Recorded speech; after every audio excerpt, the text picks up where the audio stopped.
বাংলার এক প্রাচীন গ্রামে ছিল এক মরাশ মহারানী, যার মেয়ে ছিল এক রহস্যময়ী রাজকুমারী। সন্ধ্যায় কুয়াশার মধ্যে লম্বা সোলানি রঙের চুল ঝাড়তে ঝাড়তে চুড়েল রাজকুমারী আসছে। চুল নাড়ার সঙ্গে চুলে ঝিলমিল আলো জ্বলে ওঠে।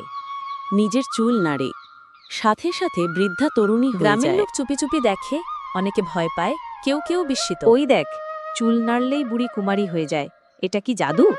এক রাজসভা জাদুকরী অভিশাপ দিচ্ছে, রাজকুমারীর রূপ বদলে যাচ্ছে।